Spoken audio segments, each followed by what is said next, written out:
I'm Senior Assistant Commissioner of Police Zuraidah Abdullah, Commander Airport Police Division, and the Whole World Women of the Year 2015. I started off as an engineer, but when I graduated, it was a bad economy at that time, so I couldn't find a job in engineering, and eventually I became a temporary graduate teacher. When I was teaching, I saw an advertisement in the TV and say that join the force, every day is different.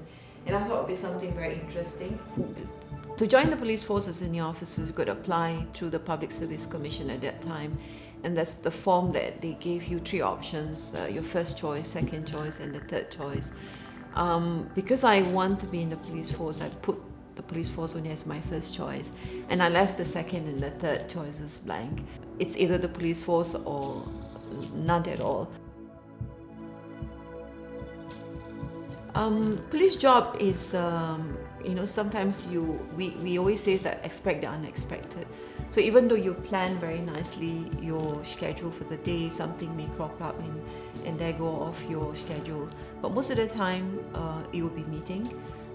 If there's no meeting, I will make it a point to visit the ground. We call it the supervisory ground, to checking whether the men are doing the job properly, whether they know how to do the job. And if not, I will be engaged in the training of my officers. I think this award means a lot, especially to the women, as it recognizes our contribution in the workforce, or to the workforce itself. And I hope that my winning this award or being nominated for this award can serve as an inspiration to the other women. In the kampong, there wasn't much of the big people, women, well-known people as your role model. So it has always been my mom. She didn't manage to finish her primary school because she became an orphan at the age of 9. But despite not receiving any education, I found her to be someone who was very creative, who always have an answer to something. So I've learned a lot from her. Always giving your best, never use an excuse for something that you can't achieve anything. Being a police officer itself, every day is different and every day can be a good learning point. But because we get to be posted to different posting, in my 29 years of career, I've been to more than 10 different postings. And each posting, to me, it's a highlight because I had opportunity to do different things. I have opportunity to learn new things, and I have opportunity to also contribute to the force in a very different way. So in Singapore, I would, most of the time, I either cycle, or I do exercise, or reading, or at home doing some art and craft. I must say my brothers and my family have given me great support, my husband as well.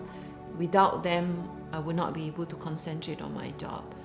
It's very important that you have a very strong family support, because if I fail to turn up for family reunion or fail to turn up for weddings, they will understand why I couldn't make it, and I think that's very important. Yeah. She was there after both my parents passed on. She was there to take care of me. She was in charge of the family because she's the eldest, and she's been taking care of me since then, until now. Yeah. And the family is proud. I think my son will have someone to look at and to have a story. We will now, as a family, will have a story to tell. And because my parents are divorced, so she would be the one who kind of raised me up. Yeah. So she loves to help every one of us in the family. Yeah. So at night I would always see her uniforms. Then I tell myself, this is what I want to be. For many junior officers, they look up to her as a role model. She aligned her life value with SPF core values, and an inspiration to many women officers, being the top women officers in the police force. She's very involved in meeting the officers in many forums, and she takes opportunities to share, guide, train and coach them. Actually, most of us were not surprised that she will be the first woman to be promoted to SAC. It was a matter of when. You will probably never be satisfied most of the time. But what I see in terms of work and life is that this is my life. The whole part is my life. And work is part of my life.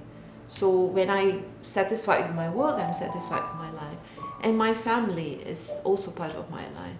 And I guess that's how I have work-life balance. All the time it's balance rather than trying to find the biggest overlap. Yeah.